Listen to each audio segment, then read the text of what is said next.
reported today in The Verge. Iron Man 2 was one of Marvel Studios' biggest failures this decade, but it set up a legacy. 2019 is coming to a close, and with it comes the end of the decade. Prestige TV has never been better. Marvel turned on-screen superheroes into the biggest, and most profitable, trend of the era. Streaming is the new battlefield for viewer eyeballs. To close out the 2010s, Verge staffers break down their favorite moments, media, and what they believe was the most overlooked in entertainment from the last 10 years. I'm not here to convince you Iron Man 2 is a good movie. It's a pointless endeavor. Instead, I want to look back at the Marvel movie that kicked off the 2010s, and its impact on the Marvel Cinematic Universe. Iron Man 2 is a story about legacy. The whole thing is chaotic, ambitious, messy, and trying to figure itself out. It's also the movie that visionary producer Kevin Feige used as a launchpad for the MCU.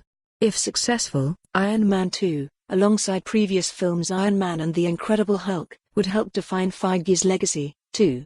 It's a film about Tony Stark, played by the irreplaceable Robert Downey Jr., struggling to living up to unfair expectations, newfound responsibility, and surviving a strange new world. That also describes Marvel Studios' history. Iron Man 2 was released on May 7, 2010, marking the first new Marvel movie set within the Avengers universe since The Incredible Hulk in 2008. It was a strange time. Iron Man's surprising success juxtaposed The Incredible Hulk's poor reception. Considering the team was in the earliest stages of planning an interconnected superhero universe, having one successful film and one flop left Feige and his team in a tricky spot. The Avengers initiative got a wonky setup through Iron Man and The Incredible Hulk's post-credits scenes. Feige told Vanity Fair their aim was to make enough money to continue making movies, not sow the seeds of a big universe. Much was changing. Marvel Studios was now under House of Mouse ownership. Disney was in a rough spot creatively.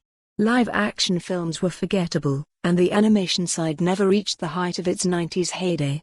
Acquiring Marvel Entertainment wasn't just a bet on superhero movies, a form of genre film that began to skyrocket following X-Men in 2000 and Spider-Man in 2002, but an attempt to bring magic back to House of Mouse. Even though Disney didn't have a hand in developing Iron Man 2, the Avengers initiative had to pay off. Iron Man's post-credit tease needed to create hype that Marvel Studios and Disney could rely on.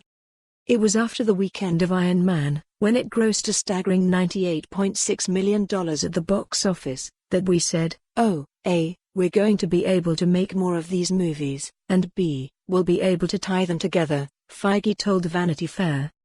Feige set himself up to pull off the impossible. For more on this story, visit the news article link.